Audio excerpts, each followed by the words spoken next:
नमस्कार, मध्य भारत देख रहे हैं आप। मैं हूं आपके साथ में। मध्य प्रदेश के इंदौर स्थित महू में डॉक्टर भीमराव अंबेडकर की 135वीं जयंती के अवसर पर प्रदेश के मुख्यमंत्री मोहन यादव महू पहुंचे, जहां उन्होंने बाबा साहब के जन्म स्थान पर जाकर उन्हें पुष्पांजलि अर्पित की। इस मौके पर मुख्यमंत्री ने अंबेडकर के सामाजिक न्याय, समानता और संविधान निर्माण में उनके योगदानों को याद किया और उनके आदर्शों पर चलने का संकल्प दोहराया।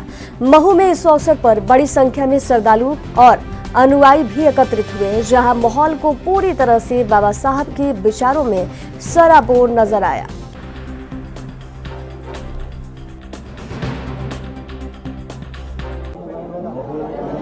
भीमराव अम्बेडकर जी की जन्मस्थली और ये खासकर के ऐसे महापुरुष के स्थान पर जिसने पूरे विश्व के सामाजिक जीवन में समता, बंधुता, एकता, भाईचारे के लिए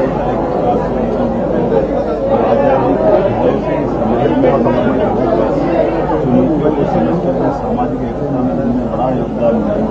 ऐसे डॉक्टर भीमराव अम्बेडकर जी उनकी कई समाज आज भी जीवन अपने आप को बढ़ाने होता है। मध्य सरकार की ओर से 19 करने के साथ अपनी आदरणीय जिन्हें यहाँ उपस्थित माननीय मुख्यमंत्री जगदीश देवराज जी, माननीय सरकार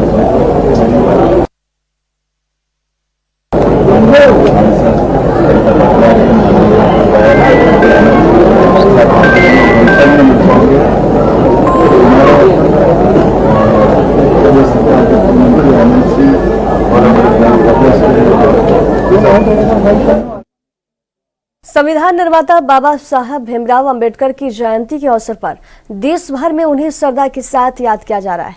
मध्य प्रदेश की राजधानी भोपाल स्थित बीजेपी कार्यालय में भी बाबा साहब की प्रतिमा पर माल्यार्पण कर श्रद्धांजलि अर्पित की गई। इस मौके पर बीजेपी प्रदेश अध्यक्ष बी.डी. शर्मा ने MP नगर चौराहे पर स्थित अंबेडकर प्रतिमा पर फूल अर्पित किए और बाबा साहब के विचारों को नमन किया। बी.डी. शर्मा ने कहा कि आज हम गर्व से कह सकते हैं कि बाबा साहब अंबेडकर ने सिर्फ भारतीय संविधान का निर्माण ही नहीं किया, बल्कि पूरे भारत को एक सूत्र में पिरोने का काम भी किया। उन्होंने PM नरेंद्र मोदी की तारीफ करते हुए कहा कि बाबा साहब के जल संरक्षण, सामाजिक समरसता और वंचित वर्गों को अधिकार दिलाने के विचारों को धरातल पर उतारने का काम मोदी सरकार ने किया है। बाबा साहब के पंचतीर्थ निर्माण से लेकर उन्हें भारत रत्न देने तक भारतीय जनता पार्टी ने हर संभव सम्मान किया। वहीं कांग्रेस पर हमला बोलते हुए बी.डी. शर्मा ने कहा कि कांग्रेस ने केवल झूठ और छल की राजनीति की है। आज बाबा साहब अंबेडकर जी की जन्म जयंती को प्रत्येक स्थानों पर एक संकल्प के साथ कि बाबा साहब के विचारों को, जो सामाजिक सद्भाव और हर गरीब के कल्याण का काम बाबा साहब ने जो किया, उन विचारों को जमीन पर कोई उतार रहा है तो भारत के प्रधानमंत्री नरेंद्र मोदी जी।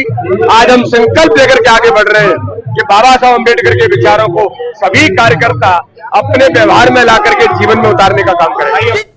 मध्य प्रदेश में हनुमान जयंती जुलूस के दौरान पथराव की घटना के खिलाफ हनुमान चौक पर विश्व हिंदू परिषद और बजरंग दल के सदस्यों द्वारा विरोध प्रदर्शन किया गया। प्रदर्शनकारियों के हंगामे को नियंत्रित करने के लिए पुलिस ने लाठीचार्ज किया। गुना के SP संजीव कुमार सिन्हा ने स्थिति को अब सामान्य बताया और कहा कि पुलिस बल को उचित तरीके से तैनात किया गया। उन्होंने ये भी स्पष्ट किया कि असामाजिक तत्वों के खिलाफ सख्त कार्रवाई की जाएगी। अब तक 17 लोगों को गिरफ्तार किया जा चुका है और पुलिस पूरी तरह से स्थिति पर नियंत्रण बनाए हुए है।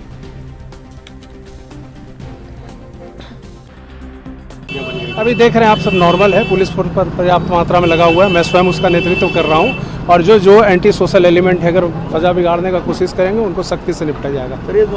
नकाब पहनकर आए थे, कुछ पत्थर वगैरह, उनको हम CCTV कैमरा से अभी आइडेंटिफाई करेंगे कौन ऐसे लोग हैं, उनके खिलाफ सख्त कार्रवाई होगी। संगठन के जो लोग हैं उनका लगातार ये कहना है कि गिरफ्तारी नहीं की गई है और लोगों के लिए हमने शिकायत की थी।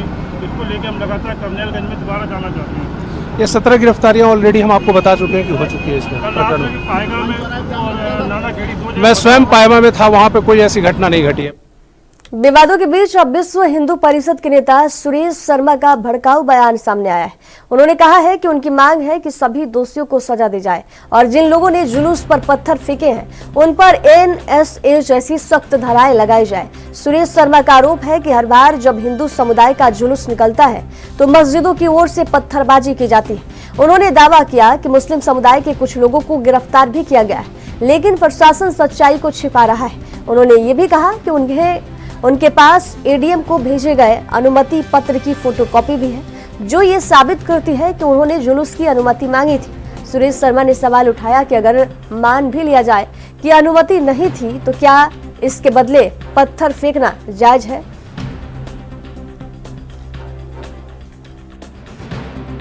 हमारी पूरे हिंदू समाज की मांग है कि 2000 इनके जिनने अपराध किया है, इनने पत्थरबाजी की है मस्जिद से, वहाँ हर बार करते हैं। पूर्व में भी एक बार और हिंदू के जुलूस पे पत्थरबाजी कर चुके हैं। इनके खिलाफ कार्रवाई हो, रासुका की कार्रवाई हो और 2000 कार्रवाई होना चाहिए।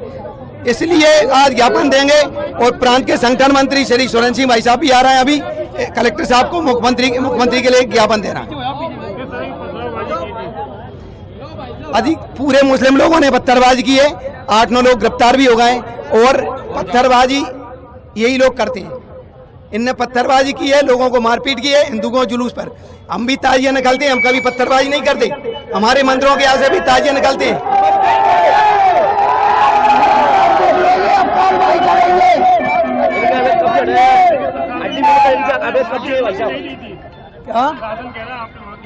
प्रशासन गलत कह रहा है। मेरे पास फोटोकॉपी है जो ADM महोदय को अनुमति लेने के लिए आवेदन दिया, वो मेरे पास अभी है। श्री राम राज्य में अनुमति की नहीं, अनुमति भी नहीं ली तो पत्थरबाजी करेंगे क्या? अनुमति भी नहीं ली तो पत्थरबाजी करेंगे क्या?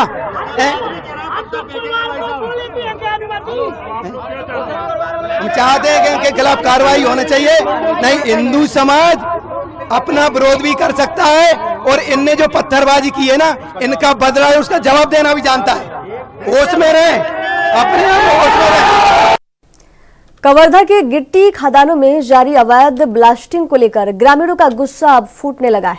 कबीरधाम जिले के ग्राम पंचायत मुडघुसरी में पानी की भारी किल्लत है और इसका मुख्य कारण है खदानों में हो रही लगातार ब्लास्टिंग। ग्रामीणों का कहना है कि इससे वाटर लेवल इतना नीचे चला गया है कि ना तो हैंडपंप चल रहे हैं और ना ही ट्यूबवेल। खेतों की सिंचाई रुक गई है और पीने के लिए भी पानी नहीं बचा है। ग्रामीणों ने कई बार कलेक्टर ऑफिस और संबंधित विभाग को शिकायत दी, लेकिन अब तक कोई ठोस कार्रवाई नहीं हुई। लोगों का आरोप है कि ठेकेदार शासकीय जमीन पर भी अवैध खनन कर रहा है और हरे भरे पेड़ों को उखाड़ कर दफनाया जा रहा है। खदान की गहराई इतनी ज्यादा हो चुकी है कि कई जंगली जानवर उसमें गिरकर अपनी जान गंवा चुके हैं। ग्रामीणों ने चेतावनी दी है कि अगर जल्द खदान बंद नहीं हुई तो वे चक्का जाम और धरना प्रदर्शन करने को मजबूर होंगे। सरकार से ग्रामीणों की मांग है कि खदान पर तुरंत रोक लगाई जाए और दोषियों पर कार्रवाई हो।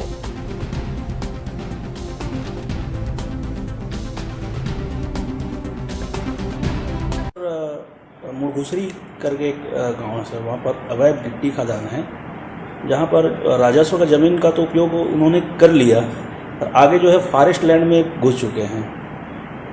यह क्षेत्र भी वन विकास निगम के अंतर्गत आता है और उसमें संबंधित व्यक्ति को सूचित किया गया है, उस पर वो उचित कार्रवाई करेंगे। ग्रामीणों का कहना है कि जंगल से जो है पानी के तलाश में जंगली जानवर भी आते हैं और वो खदान में गिर करके 3-4 जानवरों का मौत भी हो चुकी है।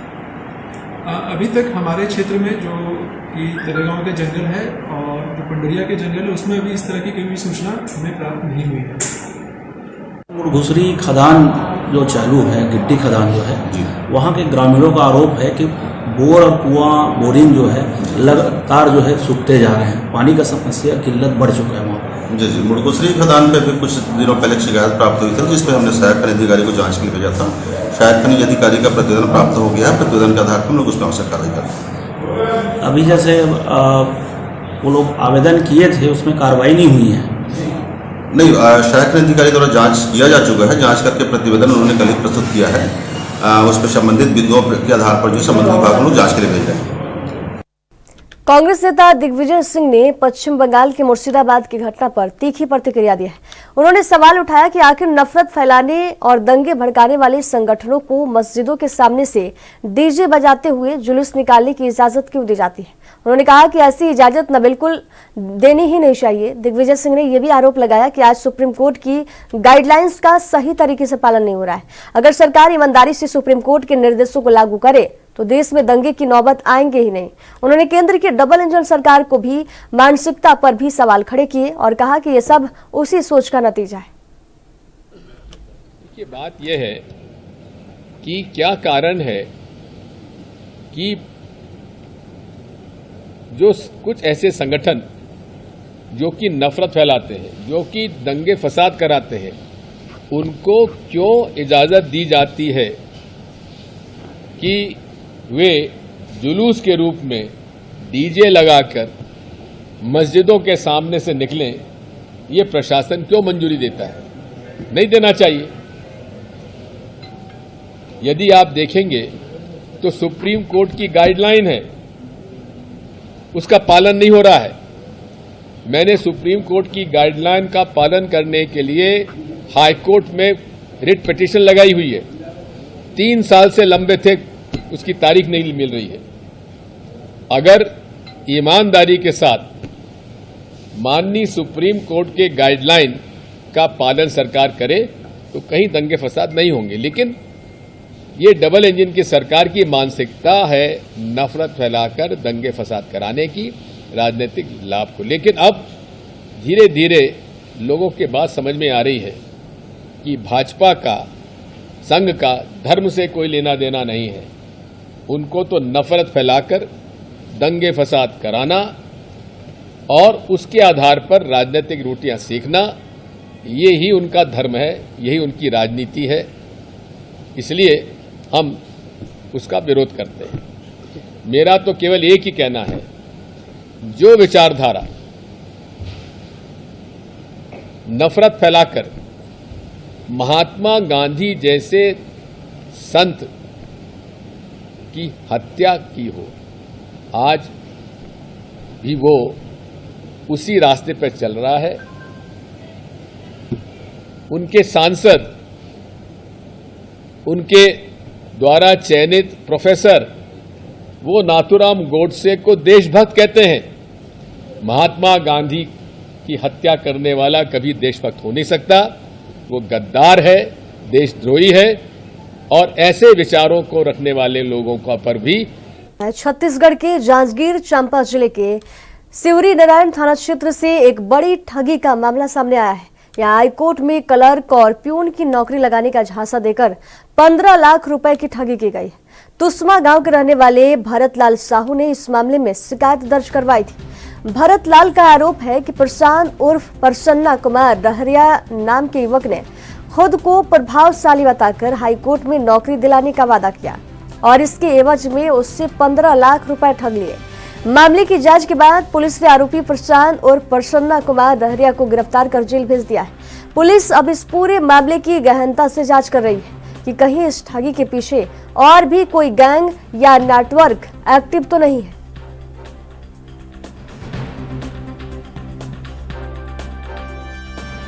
भरतलाल साहू निवासी तुस्मा का थाना सिवरी नारायण आकर रिपोर्ट दर्ज कराया था कि प्रसन्ना डहरिया निवासी धरदई के द्वारा बिलासपुर हाई कोर्ट में प्यून अथवा लिपिक के पद पर नौकरी लगवा दूंगा कहकर 15 लाख रुपए की ठगी कर लिए थे, जिस पर थाना सिवरी नारायण में अपराध पंजीबद्ध कर विवेचना में लिया गया था।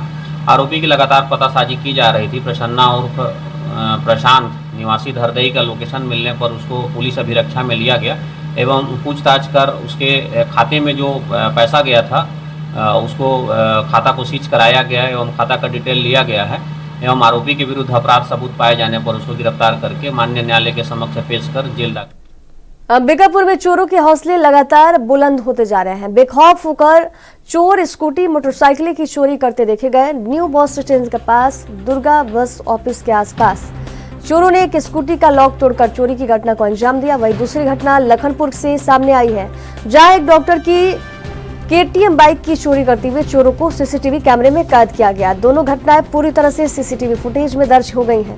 पुलिस अब इन फुटेज के आधार पर चोरों तक पहुंचने की कोशिश कर रही है। ये भी बताया जा रहा है कि अंबिकापुर में लगातार दोपहिया वाहनों की चोरी की घटनाएं बढ़ रही हैं। जिससे स्थानीय लोगों में चिंता है।